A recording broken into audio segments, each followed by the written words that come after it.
Welcome to my mini vlog once again. म चाहिँ आज नेपालको विषयमा ऱ्यान्डम मान्छेहरूलाई सोध्न गइरहेको छु। आउनु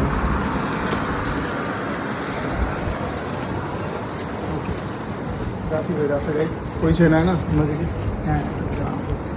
हेलो बस, आफ्नो चाहिँ नेपाल से नेपालबाट हो ए कहाँ बस्नुहुन्छ? म यही म बस्छु।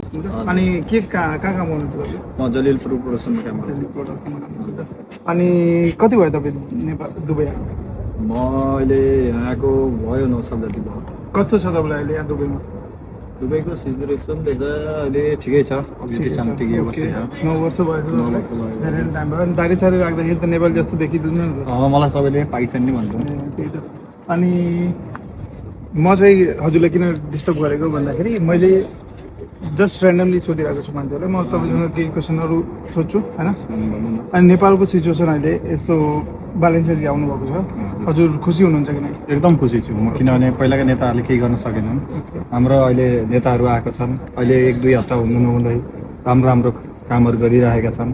अहिले त्यति गर्दै गयो भने हाम्रो नेपाल केही बन्छ कि भन्ने हिसाब छ, किनभने हाम्रो गृहमन्त्री सुजन गुरुङले आउनु भएको छ। ओके, उहाँले नि केही गर्न सक्नुहुन्छ भनेर। अनि एउटा फनी हान्नु नि त। हजुर, यो तपाईँ सुजन गुरुङको मर्निङ ब्रेकफास्टवाला स्टार्टर चाहिँ के भन्नु? म स्टार्टरलाई A1 भन्छु, किनकि उसले जहिले पनि गुड मर्निङ भन्दाखेरि 2-3टा भित्रिएकै हुन्छन्। त्यही मलाई खुसी लाग्छ, किनभने पहिलाका भ्रष्टाचारी नेताहरूले देश सकिसकेका छन्। अहिले हाम्रो नेताहरू आएका छन्, अहिले के भने उनीहरूलाई भ्रष्टाचार गर्न दिएका छैनन्।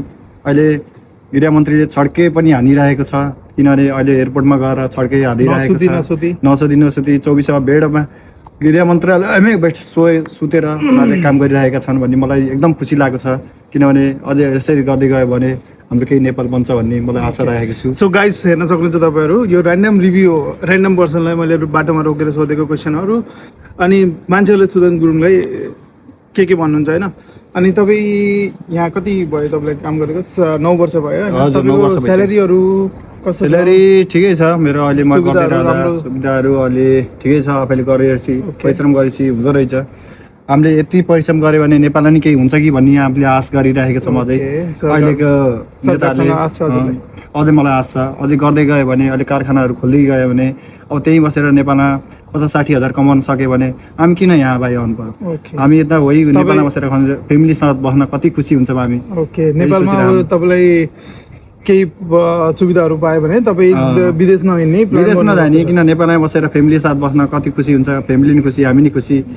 त्यसैले अझै केही नेपालमा कल कारखानाहरू खोलिदियो भने अझै खोल्ने कोसिस गरिरहेका छन्। अब हाम्रो सुजन गुरुङ आउनुभयो, उहाँले नि केही गर्नुभयो, बालेन सरकार आउनुभयो।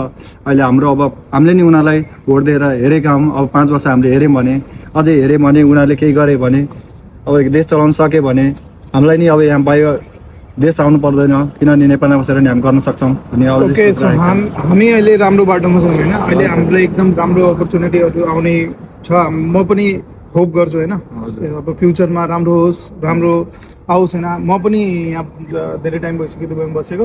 म पनि चाहन्छु कि म फ्यामिलीसँग बसेर अलिकति ठिकठाक पैसा पाएँ भने, मैले यहाँभन्दा अलिकति हाफ पाएँ भने पनि म रेडी छु। एकदम खुसी नि, फ्यामिलीसँग बस्नलाई त बहुत खुसी नै हामी। तपाईँको पोइन्ट अफ भ्यू एकदम राम्रो लाग्यो मलाई होइन। हजुरलाई धेरै धेरै धन्यवाद, thank you so much. Okay, so thank you. Okay. अनि गाइस, सो हेर्नुभयो तपाईँहरूले, मैले जस्ट ऱ्यान्डम मान्छेलाई रोकेर क्वेसन सोधेको।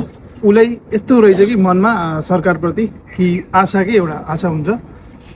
अब मान्छेहरू कस्तो सोध्छन् भने यहाँ युएमा पनि, मलाई पनि थुप्रै टाइम भइसक्यो। म पनि यहाँ एटलिस्ट मेबी 7 to 8 इयर्स भयो होला होइन। म पनि यहाँ दुःख गरिरहेको छु।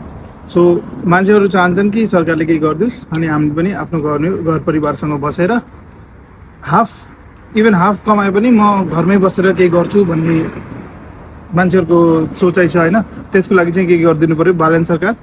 अनि यहाँ सघाउँछु म अब यो भिडियोलाई। Thank you so much guys for watching, and अपडेटको लागि, नेक्स्ट भिडियोको लागि मलाई सपोर्ट गरिदिनु होला। यो सब्सक्राइब बटन दबाइदिनु होला त। Thank you so much.